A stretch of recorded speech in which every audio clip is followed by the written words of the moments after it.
Okay, we should be live. It says we're starting up and it's receiving content, so that's a good thing. As you can see in the title of the video, we're going to talk about Second Life today. And what I wanted to talk about was, I'm zoomed in a lot here. You're actually on my monitor, my TV. I've twisted the legs of my tripod and you're on my TV, so you're up higher and you can actually see my hands now, which you couldn't see when the TV or the camera was right here on my desk. Plus, this also gives me access to my keyboard, my screen, and everything else. So, Second Life. What we're going to talk about is landowning in Second Life. And if you're not familiar with Second Life, you can look it up at secondlife.com. It's a virtual world, one of the original virtual worlds that all the other virtual worlds have copied and tried to become in various ways. Anyway, Second Life lets you build and script and program and just do pretty much any and everything you can possibly imagine. And I know this is not really... I mean, I've been playing Second Life for like 11 years, and 11 or 12 years, and I've done pretty much everything there is to do in Second Life, so I have a good grasp of how things work in Second Life and what to look for and what not to look for in certain things. And today's video is about landowners. Now, while I was personally hit by the disaster yesterday, I wasn't hit hard because I was smart and I knew what to look for, and but other people were hit pretty hard. And here's my advice. Before you ever decide to rent land on an estate, and the difference between an estate and mainland is, if you're on mainland, your landlord is Linden Lab, the owner of Second Life, the creator of Second Life. You're paying them directly. You have a monthly service subscription, and you pay your tier directly to them. If you're paying someone that is not Linden Lab, then you are renting from a landowner. Before you ever rent on an estate from a landowner, always check that the person you are paying matches the name of the estate owner in the covenant of the region that you're in. And you can do that by clicking on About Land, going to Covenant, and looking right there to see who owns the land. And if that's not the person you're paying, don't get that land. And we'll talk about that. The reason why I say that is because over the past few months, we have been renting from a certain person, and I know I should have paid attention, and I normally do, but I never thought about it because his account has been around since 2007. You know, it's 10 years that he's been here, and you don't survive that long in Second Life if you're a shady person and you're ripping people off. You just don't last that long. People who do that kind of thing last, a year just to build up a little bit of street credit, so, and excuse all the rumbling around in the background. We ended up with some plastic cups, and she's playing with them. And the cats are playing with them. But anyway, back to Second Life. Okay, so if the person you're paying is not that person, don't do that. We were renting from a guy who we trusted because he was a very old account, and very old accounts are usually trustworthy because they've lasted as long as they have. Anyway, a few months ago, things started getting shady, and every few days or so, there would be a totally different payment system. Like, you would have to go to his land, and there would be a different payment terminal that you would have to pay. And it was always different systems. So, like, every couple days, he had a different system, and so we got Shady there because it was weird. So we started paying week to week. And over the last week or two, there's been messages coming out in his group saying, look, if you rent land on this sim or that sim, contact me directly immediately. People saying don't pay any more tier, things like that. And, we were week to week, so it didn't matter. I mean, and then yesterday, we found out that the actual owners of the land, where the person we were paying had rented 30 to 40-ish sims and rented them out to other people and was collecting tier from those people, but not paying the people who actually owned the land. And he just quit playing Second Life. He probably made out with, maybe $1,000 or so from all the people that had paid up months at a time. And hang on. Anyway, so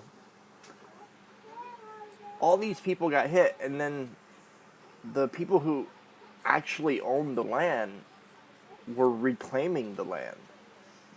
And they were giving you the option,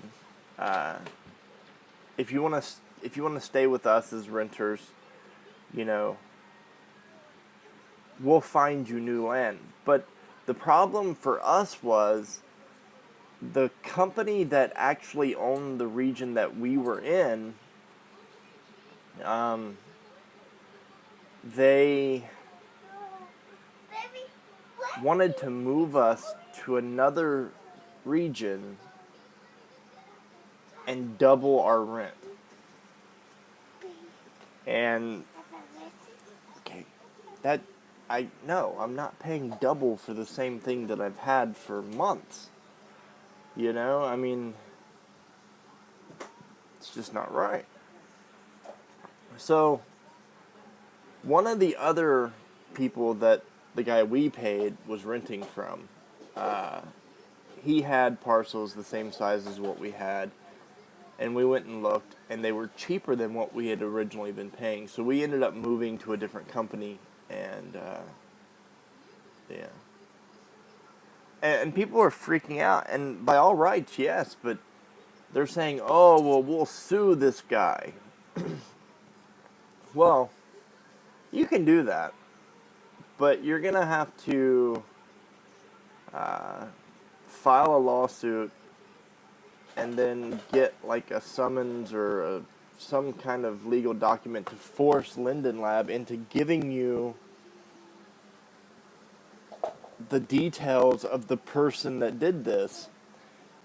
And then, depending on what country they're in, you're going to have to go there or have him come here. And, I mean, if he's from a different country, which isn't what he told us, but if he's from a different country and he doesn't come here, how are you going to garnish wages? I mean, I don't understand how intercontinental lawsuits work, but because I'm no lawyer, but I just don't see a lawsuit being something that is fruitful.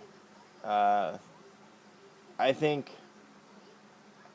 the most that I think that you should do is just look for new land, and lesson learned, make sure who you're paying is who owns the land, because if not, and even then, I've had in the past, and because like I said, I've been around for like 11 years, and I'll tell you this, even people who own the sim and they pay Linden Lab directly and you pay them to rent part of that sim, even they get to a point sometimes where they don't pay Linden Lab. They disappear. Linden Lab closes the sim. At which point you lose absolutely everything on the sim. And you have to file like massive tickets for them to bring the sim up so that you can get your stuff. And that is even worse than what happened yesterday.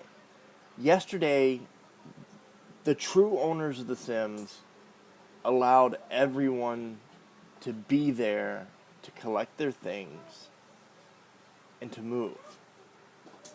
Linden Lab isn't that friendly. They will just lock a sim and block all teleports to it, and whatever's on it is just gone. And they don't return stuff when they get rid of the sim. They just delete the sim and it's gone, and all your stuff is gone. And they could care less. They don't really care. So,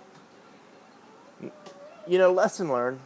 When you move somewhere, make sure that that you're paying the person who owns the sim. And if you want to avoid that altogether, the best thing for you to do is to pay Linden Lab, whatever it is. I think it's like $9 a month, $10 a month. Pay them a monthly fee. You are automatically allotted a 512 parcel. Do that, and then if you need more land, expand and pay Linden Lab directly, because at least as long as you're paying Linden Lab directly, there's no fear of losing your sim, your land, or any of your belongings. On the downside, like if you rent like a half a sim or a whole sim from somebody else, you get estate rights. You can ban people when you want. You can, control a lot of the details of the sim. When you rent from Linden Lab, you don't have that right. They don't give you estate rights and stuff. So,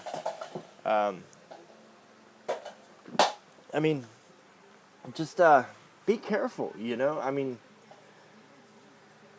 This happened from someone who is 10 years old in Second Life, and that's a long time. And the fact that he was able to do this is amazing.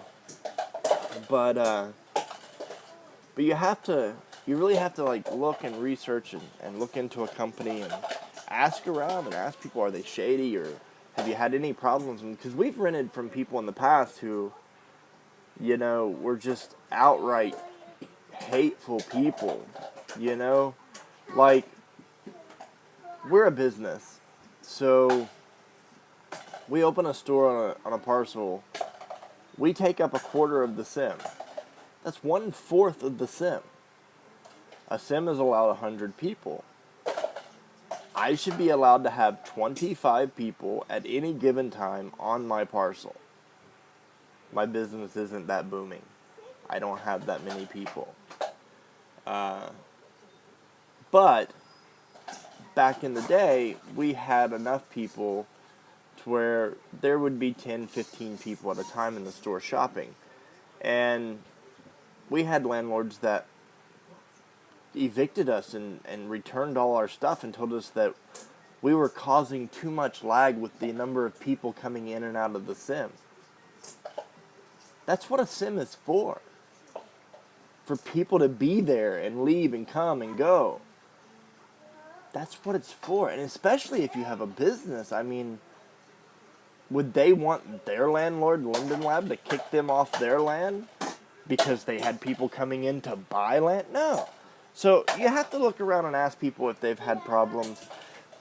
Now, a buddy of mine wanted to make a website that let you review and rank people and companies and stuff like that in Second Life, and I think that's a great idea. They never got around to doing it, and I wish they had have. Because in today's day and age, we could really use that to know whether or not someone is a good person or a bad person. And I know there's going to be haters that are just going to flog it, but, overall, are there good people leaving comments or whatnot? But whatever. That's Second Life. I've actually ran this video way too long, so I'm going to cut it here.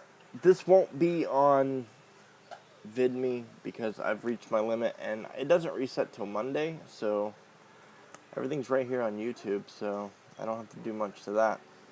Anyway, I'll see you in the next video. Bye, guys.